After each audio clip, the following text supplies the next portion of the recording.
Old Man Williams was a very rich man. He had houses, cars, lands, hotels, and a big company. But now, he was getting old and weak. One day, as he sat quietly in his room, he looked at a family picture and asked himself, who really loves me in this house? Who will stay by my side when I'm sick and helpless? So, Williams called his trusted lawyer, Mr. John, and his personal doctor, Dr. Maxwell, to his mansion. He sat them down in his study and said in a soft voice, I want to pretend that I'm very sick. I want to see who in my family truly loves me, who will care for me if I'm dying. The lawyer looked surprised but nodded. That's a wise idea, sir. But please, hide part of your money. I'll open another account for you and move half of your wealth. That way, if anyone is pretending, they won't find everything. Williams smiled and agreed. The doctor also nodded. I will tell your family that you have cancer and only 6 months to live. I'll act like it's true.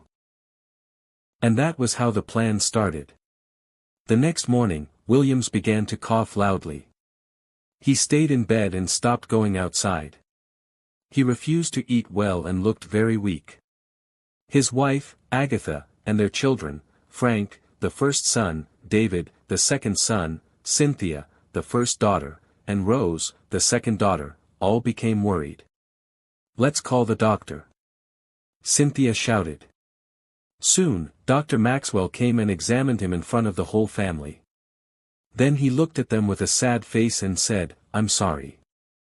Your father is very sick. He has cancer.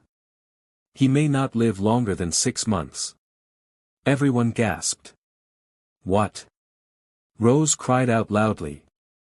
No, Daddy, please don't leave me. Even Frank and David looked shocked. Agatha put her hand on her chest and sat down slowly. In the first few days, the whole family acted like they cared. They brought him food, checked on him, sat beside him, and said sweet words. But after a week, things began to change. Agatha stopped coming to his room. I can't watch him suffer, she said. It breaks my heart. Cynthia said she was too busy to stay long. David said he had to travel for work. Frank, the eldest son, started showing more interest in the company. One day, Frank walked into the study with some papers and told his father, I think you should rest. Let me handle the company now. Williams looked at him quietly and nodded. Deep inside, he was watching and taking notes. Frank became the new face of the company. He changed the office, threw big parties, and started spending money carelessly. He bought a new car and went on vacations. Cynthia also took money and bought expensive wigs and clothes. David started spending lavishly on a young lady he met online. Meanwhile, Williams remained on his sickbed, pretending to be weaker each day. The only person who stayed by him all day was his youngest daughter, Rose. Rose would feed him, clean his room, sing for him, and even sleep on the floor beside his bed. Daddy, I'll never leave you. I'll be by your side, she cried one day, holding his hand. One evening, Rose went to her mother, Agatha, and said, Mommy, let's fly Daddy abroad. Maybe there's hope. But Agatha shook her head. No, it's too expensive. What if he dies there? We'll waste money for nothing. Rose cried again that night beside her father's bed, holding his hand and wiping his forehead. On the other side of the house, Frank threw a big party and invited friends, telling them, soon, everything here will be mine. But unknown to him, their father was still watching, still listening, and still pretending. Every morning, Chief William's mansion was quiet, too quiet. Upstairs in his big room, the old man lay helpless on his soft bed. His face looked tired. His chest rose and fell slowly. His cough was deep and dry, like something inside him was breaking.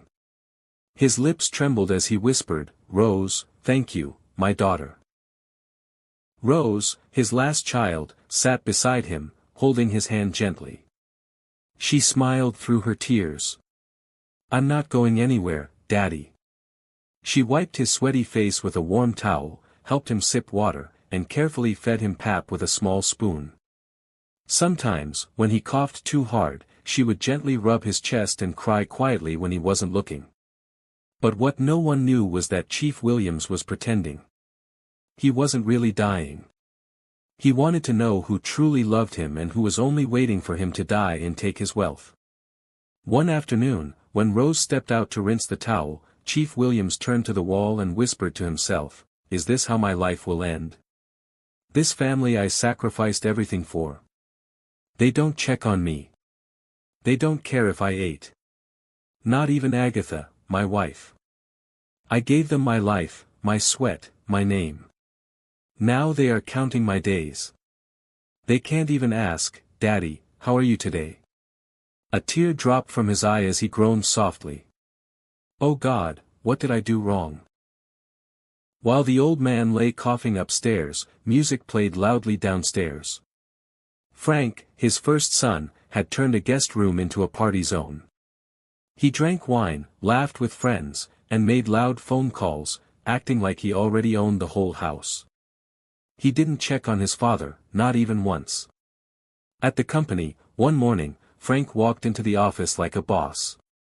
He stood before the board members and said proudly, "Good morning. My father is very sick and won't return. From today, I'm in charge." Some workers clapped a little. Others looked uncomfortable. Mr. Deo, an elderly man who had worked for Chief Williams for 28 years, stood up with respect. "Chief is still alive. Shouldn't we wait for his words?" Frank slammed the table. "Are you telling me what to do in my father's company?" Miss Linda, another staff member, stood up slowly. "We only want the company to be safe. Maybe form a team to support you until Chief speaks." Frank turned to the HR manager. "Fire all of them. I don't want to see their faces tomorrow." Within minutes, security men entered and started escorting people out. Mr. Deo shook his head. "You're sacking me? I served your father like a brother." "I don't care," Frank shouted. "Get out." David, the second son, rushed into the office when he heard what happened. He stormed into the boardroom. "What is wrong with you?" he shouted. "Why are you acting like Dad is already dead?" Frank leaned back in the CEO chair. "Wake up, David. Dad has 6 months. I'm just preparing ahead. You're ruining everything he built." David shouted. "You think you're smarter because you went abroad," Frank snapped. David stepped closer. "Stop this madness, or I'll stop you." Frank pushed him. David punched him in return. Security rushed in and dragged them apart. Later that day, Rose heard about the fight. She was heartbroken. She called both of them into the living room. With tears in her eyes, she said, "Why are you two fighting? You know Daddy is not well. Why are you fighting over his money and company when what he needs now is our love? Did Daddy not give us a good life? Has he not sacrificed enough for us? Why betray him now?" Frank looked down. David was silent. "If anything happens to him, God will not forgive us," she said and walked away in tears. That evening, while Rose fed her father, there was a knock. It was Mr. John, the family lawyer. He walked in, sat down, and said quietly, "Your boys fought today. Frank sacked all your old staff. The company is not safe." Chief Williams gave a weak smile. "Let them show their true colors," he said. "I'm still watching."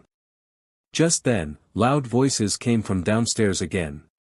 It was Agatha and Cynthia. "I want to sell that land," Cynthia shouted. "Why are you keeping it when Dad is about to die?" Agatha replied coldly, "Let him die first, then we'll sell it." Chief Williams heard everything. His heart beat faster, not from sickness, but from the deep pain of knowing that his wife and daughter didn't show him love and care but were just waiting for his death. That night, Rose came into the room with a tray of warm pap. "Daddy, please eat something," she whispered. Chief Williams looked at her with tired eyes and said softly, "Thank you, Rose. You are the only one who stayed." She sat beside him and cried silently. "If anything happens to you, Daddy, I won't forgive myself." He touched her hand weakly. The next day, Frank held another meeting at the company. "I have a new idea," he said. "We'll start a luxury fashion line, clothes, bags, perfumes. I want it big." One worker raised a hand. "But, sir, we don't have that kind of money right now." Frank laughed. "Then borrow. Do it. It's still my father's company." When David heard about the risky project, he was furious. He left the office immediately and rushed home. He entered his father's room and saw Rose holding their father's hand. "Rose, give us a minute," he said. "No," she replied. "Whatever you want to say it here." David looked at their father, lying weak and quiet. "Dad, Frank is ruining everything." Chief Williams opened his tired eyes, looked at David, then turned his face away without a word because he was still pretending, still watching, still keeping his secret. Days passed. Old man Williams kept pretending to be weak and very sick, still lying on the same bed in his quiet room. Rose stayed with him, always feeding him, cleaning his body, and telling him stories. But outside that room, things were getting worse. One morning, David sat on the balcony, looking very angry. He had just returned from the company and was thinking deeply. "Frank thinks he can take over everything and waste all our father worked for. I won't fold my hands anymore." The next day, David dressed up and went to one of their father's biggest luxury hotels in the city, Sunray Grand Hotel. The manager, Mr. Felix, was surprised to see him. "Good afternoon, sir," the manager said, standing up from his desk. "I came to tell you that this hotel is for sale," David said bluntly. "What?" Mr. Felix gasped. "With due respect, this is one of the best hotels your father built. He was so proud of this place. Please don't sell it. This hotel means so much to him." David's face changed. "Are you questioning me and my father's property? You must be joking. If you try to stop me again, I'll sack you myself." Mr. Felix bowed his head. "I'm sorry, sir." But he was not at peace. As soon as David left, he picked up his phone and called the family lawyer. "Mr. John, David wants to sell the hotel," he said quietly. "It doesn't feel right. Chief is still alive." "Don't worry," Mr. John replied. "I'll handle it." The next day, Mr. John sent trusted people to quietly buy the hotel. They acted like strangers. When David sold it to them, they kept the documents safe and handed everything to Mr. John. The lawyer hid the hotel papers in his private safe to keep them for Chief Williams because he knew the old man was only pretending. But David didn't stop there. He also sold one of the large plots of land their father had left untouched for years. The same thing happened. Mr. John arranged trusted people who bought the land. They gave all the documents to him, and he locked them in his safe. David was happy, thinking he had made money, but unknown to him, his father still owned both the hotel and the land. 3 days later, news reached Cynthia.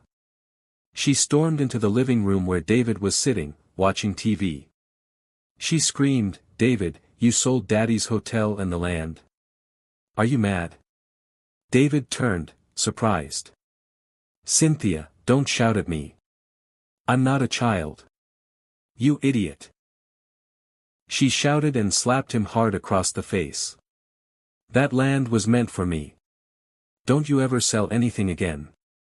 David slapped her back, and they both started dragging each other's clothes.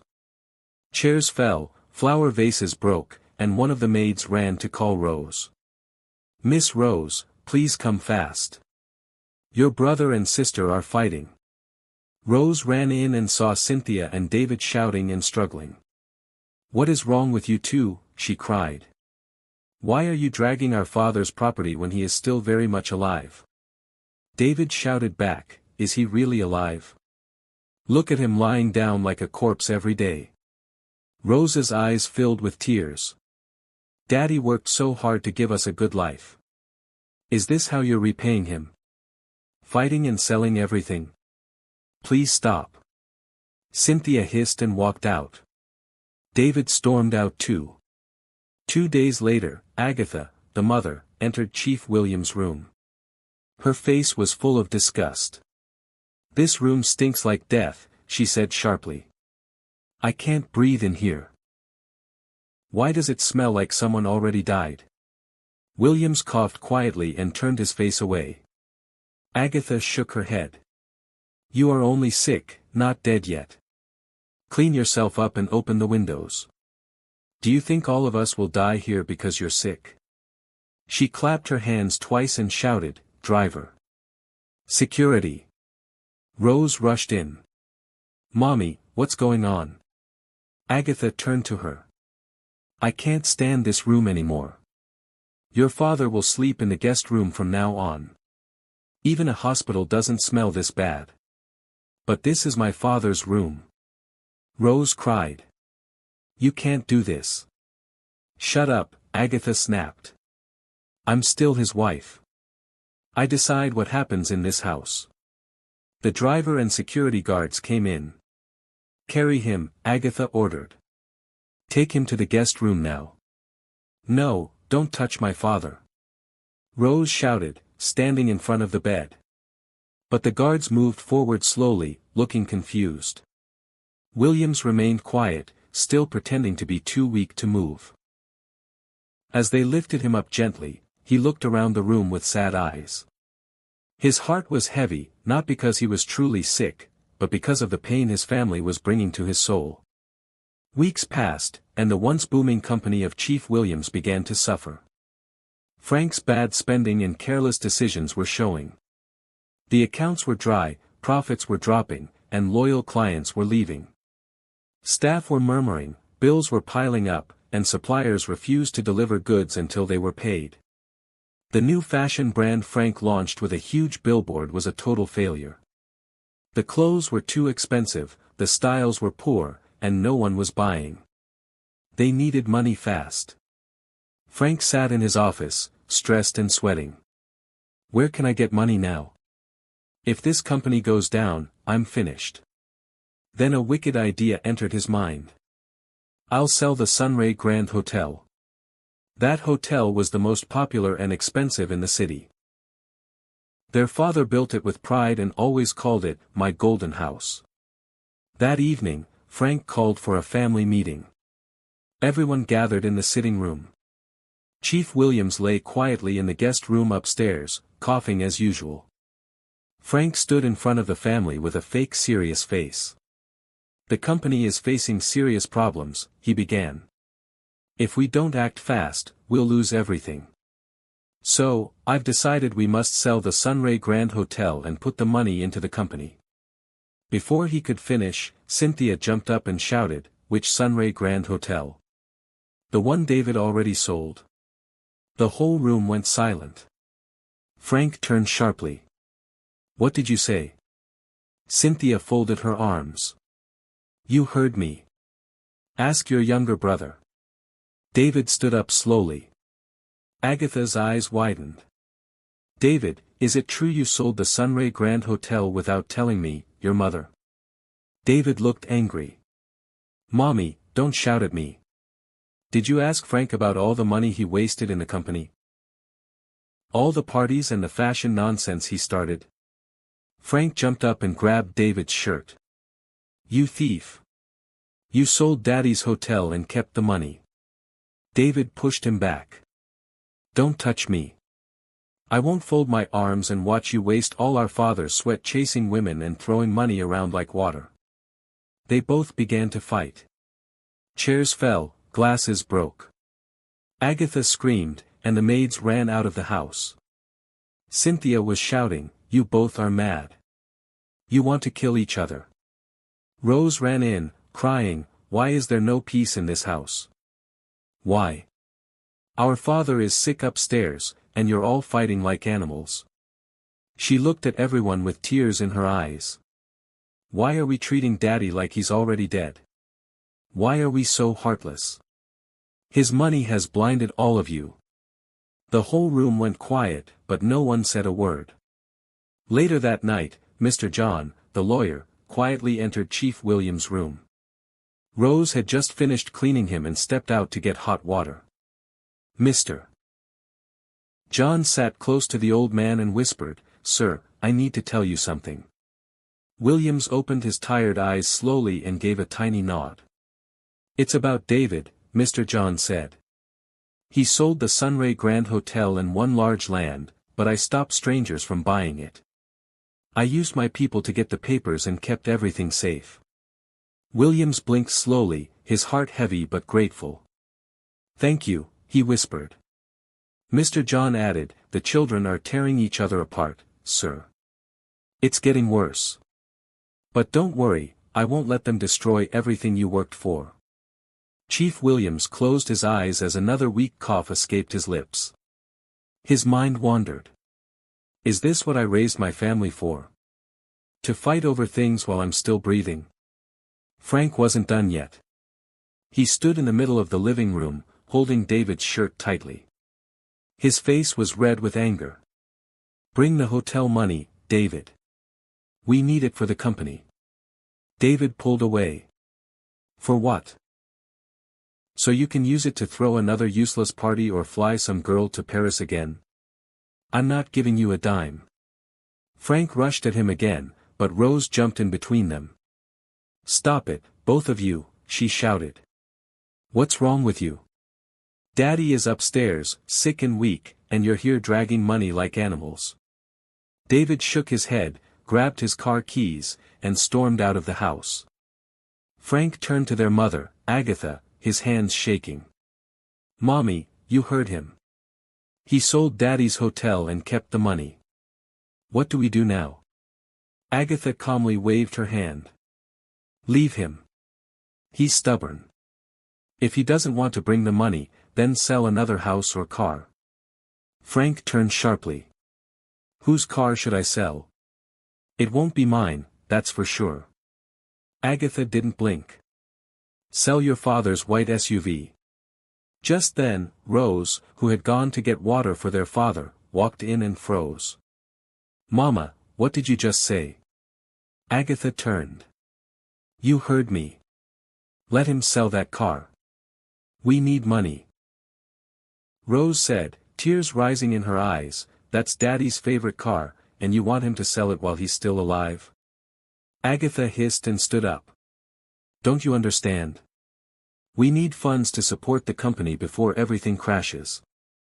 Rose shook her head. "Then tell Frank to bring back the old workers he sacked. Those people know the roots of the company. They can help rebuild it." Frank scoffed. "Never. They were rude and useless. They were loyal." Rose shouted. "Loyal to Daddy. And if he trusted them, we should too." 2 days later, the mansion gates opened slowly as 3 big cars drove in. It was Chief William's extended family, his younger brother, 2 cousins, and an elder from the village. They all stepped out, carrying fruits and drinks. "We heard Chief is not feeling well," the younger brother said. "We came to see him. It's been too long." Before they could take 5 steps, Agatha came rushing out of the house, her wrapper flying behind her. "What are you people doing here? Who invited you?" The elder man stepped forward calmly. "Madam, we only came to see our brother and pray with him." "Pray? Pray for who?" Agatha clapped her hands loudly. "When he was healthy and rich, you didn't come. Now he's sick, you're all here like vultures." The cousins looked down, ashamed. "We didn't mean any harm." Agatha shouted, "Go back to your village. There's no space. We don't need fake family love. Leave this house now before I call security." "But please, can't we at least greet him?" one cousin pleaded. "I said, leave this place now. Agatha shouted. One of the guards standing near the gate quickly came forward and opened the gate wider. Without another word, the guests quietly returned to their cars and drove away. From a window upstairs, Rose had watched everything. She wiped her eyes in pain. She turned to her father, who lay silently in bed, but his heart was broken. Even though he didn't move, a single tear rolled down his cheek. That evening, the house was still tense after the drama with the extended family. But things were about to get worse. David stormed into the sitting room, breathing heavily. He had just returned from work, and his face showed fire. "Mama," he called out loudly. "Where's Mama?" Agatha came out from the kitchen, holding a glass of orange juice. "Why are you shouting like that?" David pointed angrily. "Why did you give Frank permission to sell one of Daddy's houses and his car?" Agatha rolled her eyes. "David, must you shout every time you speak? I gave the order because we need money to save the company. Or do you want people to laugh at us?" David moved closer. "Mama, with the way Frank is running things, what makes you think the company won't crash again, even if we sell 10 houses?" Agatha frowned. "Don't talk like that. He's your elder brother. Show him some respect." David raised his voice. "Respect? He's not acting like a senior brother." "Mama, the problem started when he sacked people who had worked with Daddy for years. The company was doing great. Then he began to sack the old workers and replace them with his useless friends who know nothing about how a company grows. He started acting like the new owner of the company, lavishing money, buying things we don't need, and parading himself as if Daddy is already dead. Now you gave him the order to sell Dad's SUV and house." Agatha shouted back, "But you were told to bring the money from the hotel you sold, and you refused." David threw his hands in the air. "Mama, please don't start. If you keep allowing Frank, he'll sell all of Daddy's properties one by one, and the company still won't grow." There was silence for a moment. Then David added, "You know what? I think it's time. Call Mr. John, the lawyer. Let him come and read Daddy's will. Let everyone get what belongs to them. That way, no one will touch what doesn't belong to them." Agatha was quiet for a while, then she nodded slowly. "Fine, I'll call him first thing tomorrow." The next day, by 10 a.m., the living room was full. Cynthia sat on one side, scrolling through her phone. Frank crossed his legs, smirking. David folded his arms, waiting. Rose sat in a corner, worried and quiet. Their mother, Agatha, sat in the middle like a queen.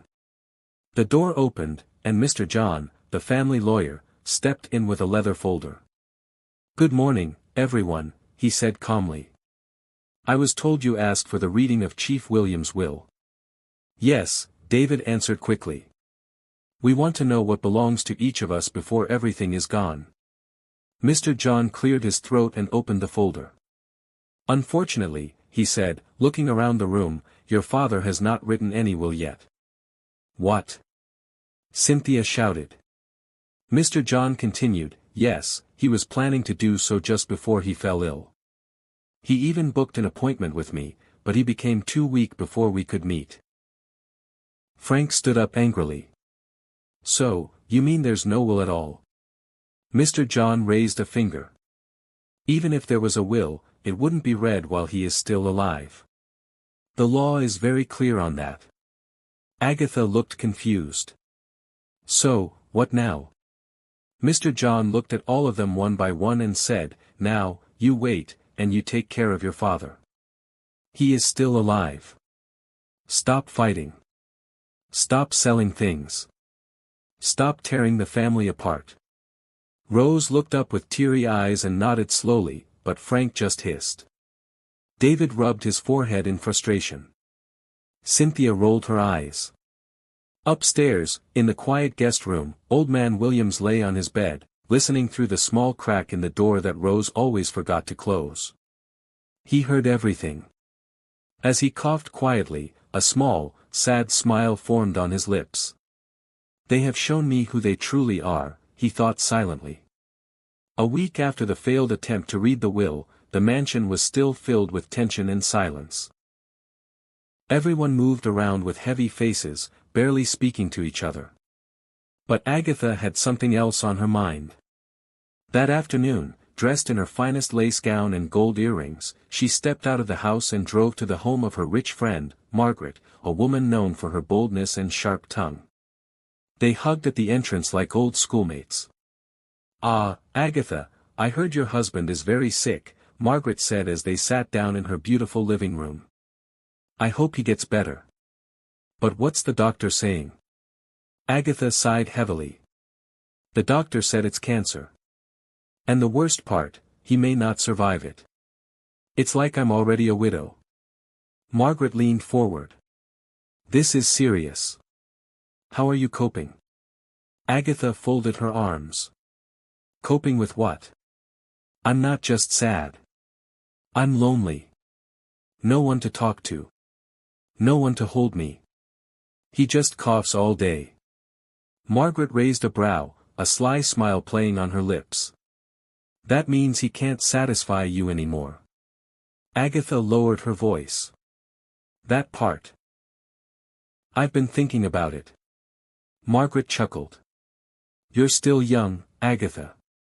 And you're beautiful. You don't need to suffer because of a sick old man. If I were you, I would find a young man, someone strong, someone who can satisfy your needs." Agatha's eyes lit up. 2 days later, she met Ben, a handsome, charming man in his early 30s. She met him at a spa she visited often, where he worked as a gym instructor. They exchanged numbers, and soon they began meeting in hotels around the city. Ben treated her like a queen, always praising her beauty, massaging her feet, and whispering sweet words to her. "I don't know how I survived before meeting you," Agatha told him one evening. Ben smiled. "You deserve to be loved, sweet mama." They kissed. From that day, Agatha completely abandoned her sick husband. She stopped entering his room, stopped checking his food, and left everything for Rose to handle. Her days were now filled with laughter, wine, makeup, and hotel visits with Ben. But it didn't end there. Agatha wanted to keep Ben close. So, one morning, she shocked the entire family by bringing Ben into the mansion. They were all sitting in the living room when she walked in with him, holding a small leather bag and smiling proudly. "Everyone, meet Mr. Ben," she said, placing a hand on his shoulder. "He is our new personal driver." Cynthia turned sharply. "Mom, I thought we already have a driver." Agatha waved her hand. "Yes, we do. But Ben will be my personal driver. He will take me anywhere I want to go, anytime I want." Frank raised a brow and looked at Ben from head to toe. David rolled his eyes and whispered, "More like a personal toy." But Agatha didn't care. She ordered the housekeeper to give Ben a room in the boys' quarters and told everyone, "He starts today." "Any problem?" No one answered. But deep inside, tension grew thicker in the mansion. Somewhere upstairs, Chief Williams lay quietly in his room, unaware that another storm had just entered his home. That night, the air in the mansion was heavy and quiet, but Rose couldn't sleep. She had gone to the kitchen to look for her mother and noticed the main living room light was still on. As she turned back to return to her room, she heard strange whispers and giggles coming from the boys' quarters behind the house. Curious, she walked slowly toward the small building barefoot, her heart beating fast. The closer she got, the louder the sound became. Suddenly, she heard a soft moan. Her eyes widened. She pushed the door open, and what she saw made her freeze on the spot. There was her mother, Agatha, sitting on Ben's lap, both half-dressed and whispering into each other's ears like teenagers. "Mama!" Rose shouted, her voice shaking with anger and tears. "So, this is the driver you hired? This is what you've been doing while Daddy lies weak in that room?" Agatha jumped up in shock. Ben quickly grabbed his shirt. Rose screamed, "Get out! Leave this house now. Ben ran out, not even fully dressed, his slippers flying in different directions. Agatha tried to speak, but Rose cut her off. You abandoned Daddy, your own husband, for this? Agatha, breathing hard, said, What do you expect me to do, Rose? I'm lonely. Your father is dying. He doesn't even talk to me anymore. Rose's face was red with tears. Mama, he's still alive. You left him alone like he doesn't matter. You chose your own pleasure over the man who gave you everything.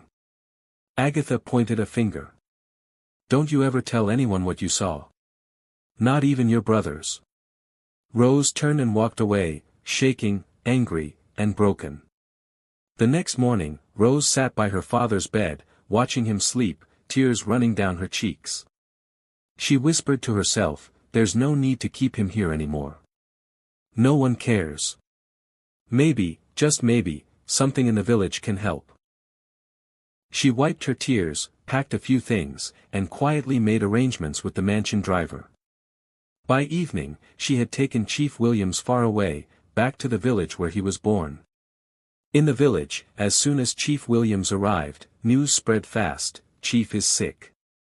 Chief is back home. His extended family, uncles, cousins, elders, and even villagers, came out to welcome him. Some brought fruits, some brought palm wine, others brought old herbs. They sat around in the compound, shaking their heads sadly. This man was so kind to us, one said. He gave me money to open my farm. He built the community school, another added. They began to contribute money, food, and advice. One elderly woman said, There is one herbalist, a strong one. His medicine is even more powerful than hospital drugs. We will call him. Let's try. Another added, We must not lose Chief like this. Rose watched, touched and surprised. So many people love my father, and yet his own household turned their backs on him, she thought. The next day, the herbalist arrived, a tall, dark man with white chalk on his face and a long bag of roots and bottles. He entered the small room where Chief Williams lay.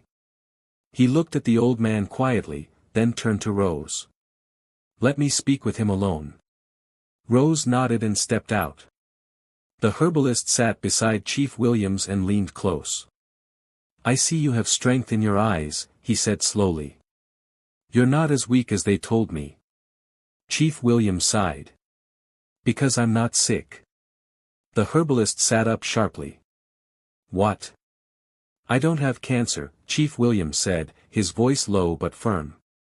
It was all a plan, a test. The herbalist blinked. A test? Chief Williams nodded. To know who truly loves me, who will stand by me if I am helpless. Only my lawyer and doctor know.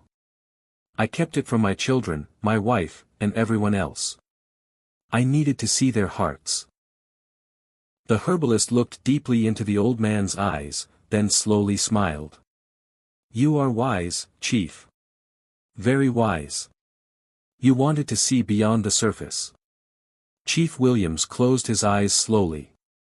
Now I know. The herbalist sat still for a moment, looking at Chief Williams with great respect. Chief, he said quietly, you are not just a rich man. You are a man of deep wisdom. Many people fear death, but you used it as a mirror to see true hearts. Chief Williams gave a tired nod. Thank you, my friend. But what I have seen has broken me. The herbalist placed a warm hand on his shoulder. You are not alone. You still have one child who truly loves you, your daughter, Rose. She's the light in your darkness. Hold on to her. Outside the room, Rose paced the courtyard, watching the herbalist's bags, her heart pounding. Please let him have good news, she whispered. The herbalist finally stepped out. She rushed to him. How is he? Is he okay? The man gave a gentle smile. Your father is stronger than you think. Rose's eyes lit up. You mean the herbs are already working? The herbalist chuckled softly and patted her shoulder. Just keep doing what you're doing. Your love is already healing him. Rose was confused but nodded anyway. Thank you. Back in the city mansion, Frank roamed the house like a roaring lion, checking documents and shaking his head. The company is dying, he muttered. No money is coming in. Investors are pulling out. He barged into the sitting room where Agatha and Cynthia were watching TV. Mama, Cynthia, if we don't act fast, the company will shut down completely. Agatha shouted, act fast again, Frank. We are not selling anything. You can close down that fashion brand you opened. Cynthia rolled her eyes. Why don't you sell your car this time? Frank glared at her. Don't be stupid. David walked in from outside, overhearing them. He laughed bitterly. We're not selling anything. Maybe sell that house of yours. Frank jumped up. At least I'm trying to save the company, not sitting around like you. David pointed at him. Save the company? You're the one who ruined it. From the moment you took over, all you've done is waste money and show off. Keep talking, Frank booed. You're just jealous because I'm the first son. Jealous? David shouted. You're mad. They rushed at each other again. Cynthia screamed, stop it, you fools. You'll bring down the roof. Agatha just stood up slowly and walked out. She was tired of all the shouting, but she didn't know the storm was just beginning. Back in the village, for the first time in many weeks, Chief Williams walked out of the small hut with help from Rose. He wasn't pretending now. He was just tired, truly tired, not from sickness, but from heartbreak. The extended family gathered around, clapping. Chief is getting better. Thank God. We will continue to pray. An elder pulled Rose aside and said, my daughter, your father's spirit is strong. Take care of him, and he will live long. Rose smiled, though her eyes were wet. Thank you, sir. That night, Chief Williams sat under the stars on a wooden chair covered in a thick wrapper. He looked around at the quiet compound, the smell of firewood, the soft sounds of crickets, and felt peace, something he hadn't felt in years. He whispered to himself, maybe this is the beginning of something new. That evening in the village, the sky turned orange as the sun slowly disappeared behind the palm trees. The compound was calm, with a soft breeze sweeping through the trees. Chief Williams sat quietly under the mango tree, staring at the dusty ground. Rose came out with a warm bowl of yam porridge and placed it beside him. Daddy, eat something. You haven't touched anything since morning. He looked up at her. His eyes were tired, but there was peace in them now. Rose, he said gently, sit down, my daughter. There's something I must tell you. Rose blinked. What is it, Daddy? Chief Williams sighed and took her hand. I have to tell you the truth. Everything you saw. The sickness, the doctor's report, the coughing, the weakness. He paused. Rose looked confused. He continued, it was all a test. I was never sick. I don't have cancer. Rose gasped. Daddy, what? I pretended, he said slowly, because I wanted to know the heart of everyone in our family. I wanted to know who truly loves me when I can no longer give money, when I can't speak, walk, or stand. I wanted to see who will wipe my tears and who will fight over my treasures. Rose sat frozen, her eyes wide. You were the only one who stood by me, he said, tears welling up in his eyes. You fed me, bathed me, even brought me to this village, hoping to find a cure. But I wasn't sick. I was watching. And you? You made me proud. Rose covered her mouth, shocked beyond words. Later that night, Chief Williams asked the elders and extended family members to gather under the big tree. He stood, this time without help, and raised his voice. My people, I have something to confess. The elders and cousins looked at each other in surprise. I was never sick. I never had cancer, he continued. They gasped. It was a plan. I wanted to test my family to know who truly loved me and who only loved my wealth. The elders stared in silence. Chief Williams raised his hands. And now I know. But I want to thank all of you. The way you came together, your love, your support, your prayers, I will never forget it. He turned slowly. Especially you, my daughter Rose. You stood beside me even when everyone else walked away. Everyone clapped. One elder stood up. Chief, you have taught us something great. This world is full of pretenders. You are truly wise. Another woman added, your daughter is a blessing. May God bless her more. Chief Williams smiled for the first time in many weeks. The next day, the morning sun rose bright and bold. Rose helped her father pack his small bag. He wore a clean native outfit, walked with strength, and smiled at everyone in the compound. When they reached the car, the villagers gathered again. Chief, safe journey. Come back to visit. We love you, Chief. Chief Williams waved at them, blowing kisses as the car drove off slowly down the red, dusty road. Back in the city, it was like a dream. As the car entered the mansion compound, the gatemen opened their mouths in shock. Chief. They watched in disbelief as the old man stepped out of the car, not coughing, not limping, not weak. He was strong. He was alive. He was back. Rose stood beside him, holding his bag. Let's go in, Daddy, she said softly. He nodded. It's time. But the real shock was waiting inside. Inside the house, Cynthia was scrolling through her phone on the couch when she heard the door open. She turned casually, then froze. Her mouth dropped open. Daddy. She jumped to her feet and ran toward him. Daddy, you're walking. You're okay. You're not coughing. She hugged him tight. I can't believe it. I thought. Just then, David came downstairs, wearing headphones. He pulled them off in shock. Wait, what's going on here? He saw his father standing alive, strong, not weak, not dying. Daddy. Frank followed behind, holding a bottle of wine. When he saw his father, the bottle dropped from his hand and shattered on the floor. You're fine. Chief Williams looked at his 3 children and gave a small smile. Good afternoon. From the kitchen, Agatha's voice echoed. Who broke something again in this house? She stopped as she stepped into the living room, and her eyes caught the one man she thought would never walk again. Her heart nearly jumped out of her chest. Darling. She grabbed the wall for support, staring at Williams and then at Rose. You're well. You're strong. You're walking with strength. Rose stood beside him proudly. Welcome home, Daddy, she said softly.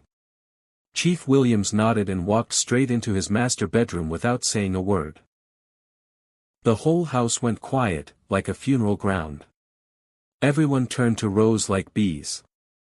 Cynthia grabbed her hand. How? How did this happen? What did you do? David added, the doctor said he had late-stage cancer and was going to die. How is he standing like nothing happened? Frank scratched his head. This has to be a miracle. Agatha whispered, it's like I'm dreaming. Rose gave them a calm but cold stare. I didn't perform a miracle. I just gave our father what he truly needed, love, care, and peace. Any other questions, you can go and ask him yourselves. She turned and walked upstairs, leaving them in total confusion. Later that night, Chief Williams sat alone in his room. He opened a drawer beside his bed and brought out something surprising, a small black device. It was a CCTV camera. He opened a secret box under his bed and brought out 2 more. One by one, he connected them to a screen, and there it was. Footage, clear recordings of everything that happened in the room while he pretended to be sick. Everything. All of it recorded. He took a deep breath, then picked up his phone and dialed. "Hello, Mr. John. Come to the house tomorrow morning. We need to speak. Bring all the documents I gave you. It's time." Downstairs, the rest of the family sat in the living room, silent. Each one was lost in thought. The living room was heavy with silence. No one spoke. No one moved. David sat with his head low. Cynthia was biting her nails. Frank had both hands squeezed into fists. Agatha stood at the corner of the room, arms folded, eyes darting nervously. The family lawyer, Mr. John, sat with a calm face and a brown folder in his hand. Then Chief Williams entered, strong, steady, bold. He walked to the center of the room and stood like the lion he had always been. "I've already explained everything to Mr. John," he began. "Now it's time I tell all of you the truth." They all looked up, eyes wide, breaths held. "I never had cancer," he said clearly. "I was never sick. It was all a test. A test of love. A test of loyalty. A test to know the hearts of my wife and children." He paused and looked at each of them slowly. "And you showed me who you truly are." His voice shook slightly. "Only one person stood with me. One person, from beginning to end, cared for me like a true child. That person is Rose." He turned sharply to Frank, David, and Cynthia. "I gave you all quality education. I gave you a luxurious life, cars, travel, a company, name it. And yet, the moment you thought I was dying, you didn't wait. You started sharing my properties like I was already in a coffin." He stepped closer to Frank. Frank, my company was strong, doing great. What did you do? You sacked the loyal workers who built the company with me, men and women who sacrificed for years. You removed them like trash and brought in your friends. You threw parties with company funds. You ruined what I spent 40 years building. You sold my house and my SUV. You ruined everything I built with sweat. Frank covered his face in shame. Chief turned to David. "And you had the audacity to sell one of my biggest luxury hotels and one of my most treasured lands. You sold them like toys. Why? Because you didn't suffer to build them. Thank God for the kind of lawyer I have. He bought them back in secret just to protect my legacy." David dropped to his knees, weeping. "Daddy, please forgive me." Chief continued coldly. "That hotel and land were meant to be your inheritance. You have sold them with your own hands. You have the money now. Good. Use it. Go and find yourself a job elsewhere because you will never step into my company again." He turned slowly to Frank. "You too, Frank. The company money you lavished, the house and car you sold, that was your inheritance. It's gone now. You have nothing left with me. Leave my company. Find your own way and go look for another job." Tears fell from Frank's eyes. "Daddy, please." Chief raised his hand. "Enough." He turned to Cynthia. "You wanted to sell my land too. The only reason you didn't succeed was because you didn't have the documents. From today, you get nothing from me until you earn it. If you want to prove yourself, do it with action, not words. Only then will I forgive you and give you part of your inheritance." Cynthia fell to her knees, crying. Chief then turned slowly to his wife. "And you, Agatha, after everything I did for you, the comfort, love, and loyalty, you had the mind to bring a small boy, a stranger, into my house and sleep with him while I lay pretending on my sickbed." Agatha tried to speak. "Darling, please." "I am not your darling," he snapped. "You have 24 hours to leave my house. Pack your things and go. I no longer owe you anything. Agatha dropped to the floor, wailing. Please, I beg you. Forgive me. Chief turned to Mr. John. Call the security. Make sure she leaves peacefully but permanently. Then Chief Williams smiled and held Rose's hand. Mr. John, this is why I asked you to come today. All of my remaining properties, my estates, houses, businesses, everything I have left now belongs to Rose. The children gasped. Cynthia froze in shock. Frank gripped the edge of the couch to steady himself. David cried silently. Chief continued, Rose is the only one who showed me love, who believed in me, who carried me like a baby when I was acting helpless, and for that, she is now the sole inheritor of my wealth. He turned to Mr. John again. Effective immediately, Rose is the new CEO of my company. Call all the workers, especially those loyal men and women Frank sacked. Tell them to return. Their places are waiting for them. Mr. John smiled. Already in progress, sir. 1 year later, the company had risen again, stronger than ever. Under Rose's leadership, the business doubled its profits. New branches opened. Awards poured in. The old loyal workers returned and worked with joy, calling her Madam Rose the Wise.